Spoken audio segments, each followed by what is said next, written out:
All right, good afternoon, everyone. Thanks for coming out today to check out our project showcase for the Certified Irrigation Senior Design Team. To start off, I'll give a little bit of background on who our sponsor was this year. So we were thankful to be working with the Lewis and Clark NRD, which is the Lewis and Clark Natural Resource District. And what they do is they're in charge of certifying the irrigated acres within most of the Cedar, Dixon, and Knox counties in the northeastern portion of Nebraska's. And if you're unfamiliar with it, an NRD is essentially they're just a government entity meant to make sure irrigation is properly tracked and documented in order to conserve the integrity of the land and prevent natural decay. So going into our sponsor team, these here listed are our sponsor stakeholders. First, we have Annette Sidbeck, the product owner and general manager, Marilyn Schumacher, the office manager, Christy Hookshine, the office technician, Miles Lammers, our water resources and coordinator, Trace Butner, the resources technician, and Trent Heiser, which is the IT specialist. And finally, the senior design team that was working on the project this year. First, myself, Jackson Eichhoff, the product manager and squad lead, followed by Sean Termini, the development manager, Samuel Anderson, a developer, Michael Kawamoto, a developer, Juan Francisco Simone, a developer, as well as the faculty side containing Melanie Kugel-Wright, the project manager, Dr. Shruti Bullman, our tribe lead, and Samir Kashyap, our tech reviewer. I'll now go ahead and hand it off to Michael and tell you a little bit about the problem we faced this year. Yeah, thanks, Jackson. So now that we know a little bit about the sponsors, the stakeholders, and our senior design team, we can go ahead and dive into some more detail about the problem we were tasked with solving.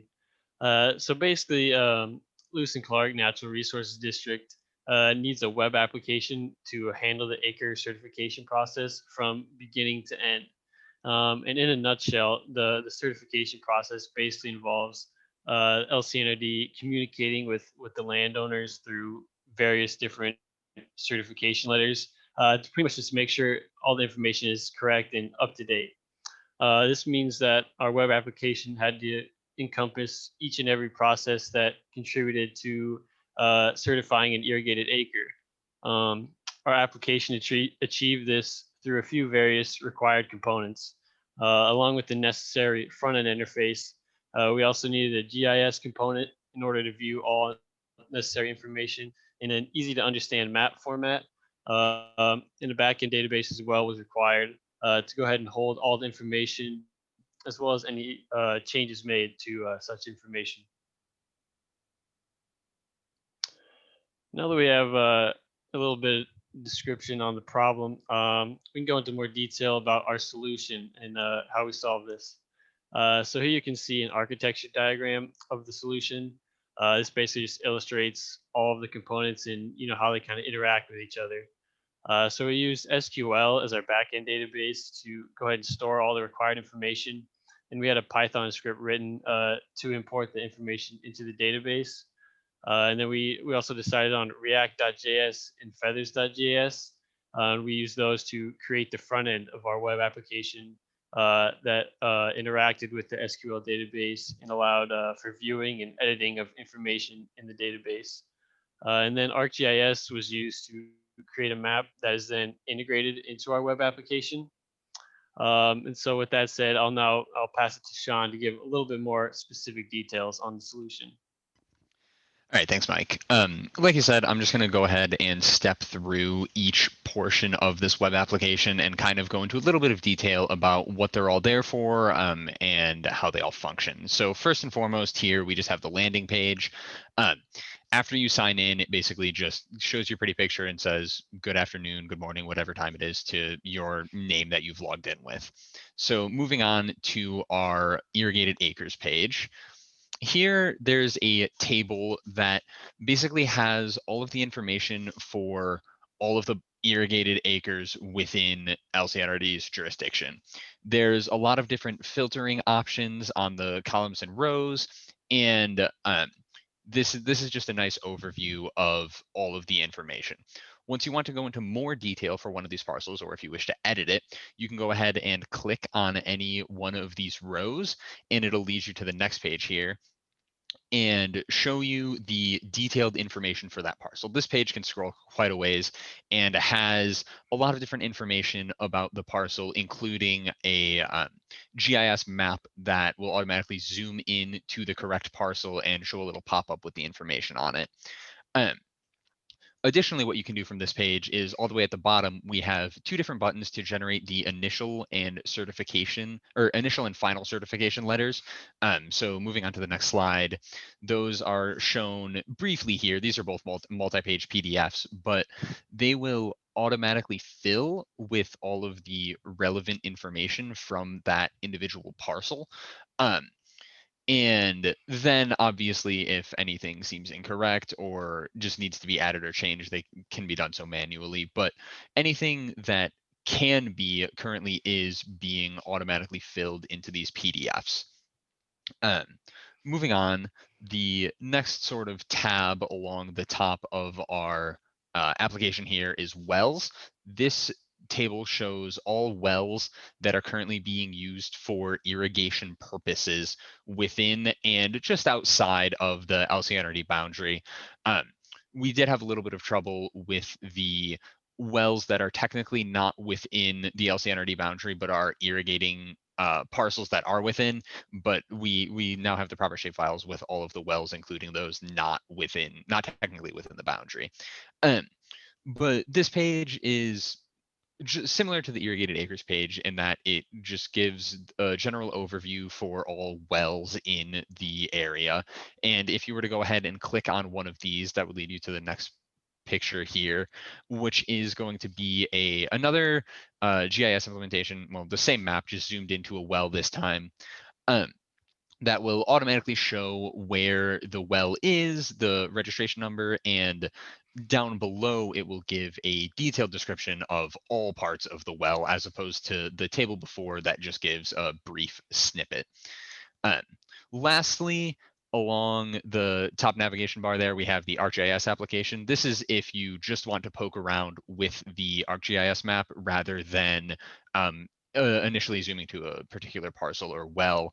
And this functionality is just there in case you want a general overview of the map as opposed to looking at a different parcel. It's got some expanded functionality, but overall works the same. Going on back to you, Mike.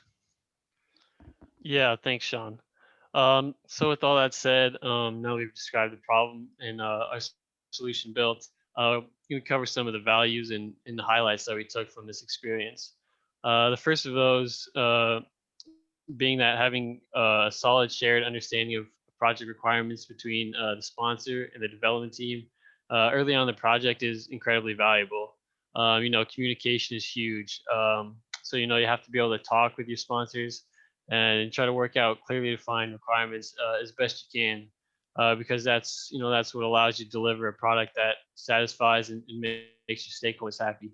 And saying that, project requirements can change. They're not set in stone, and they're malleable. So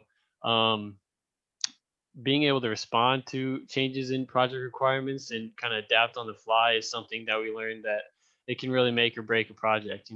Having a team that's kind of cooperative and accommodating to those changes is what leads to success. So while communication between the development team and the sponsors is crucial, it's kind of also essential to communicate well within your team. Being explicit when dividing up work kind of allows you to avoid some issues where individuals might not know what they should be doing or when it's due or stuff like that. And it's also important if you're stuck on something to ask questions and for help from other team members, so your project doesn't fall behind. But overall, I know I speak for all of us when I say, this opportunity was, incredibly valuable experience, and it helped us all learn some very important lessons. And so that concludes our presentation here, but we just wanted to say thank you to everybody from Lewis and Clark Natural Resources District, Annette, Marilyn, Christy, Miles, Chase, and Trent. We just want to say thank you all for your time, each and every week, and allowing us to have this amazing experience. So with that said, if anybody wants to learn more or see a demo of our application or ask any questions or anything, we invite you to come join our virtual table. Thank you. Thank you all. Was there any questions for us? I don't have any questions, but I did want to say thank you for all of your hard work. This presentation, you really summed her up in a nice short package for us, but I know all the background work that went into that was really significant, and it's a tribute to you guys, how quick you made this go and how easy you made it look, because I know it wasn't that easy on the other side. So thank you very much for all your hard work, and we really, truly appreciate it all of it. So thank you and good luck. That's awesome to hear. Thank you. Thank you. Thank you.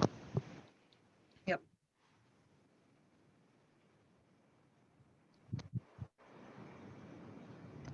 All right, well, if there weren't any other questions, that wraps up everything we had for this. So thank you all for listening. And like Mike said, if you want to learn any more information about this, feel free to join over at our virtual table where there will be some members of our team at any point willing to discuss or demo the application. So thank you all. I just want to say great job, guys. It looks like a great project, and you guys seem to have done a fantastic job. So kudos. Thank you. So, Thank you. thank you.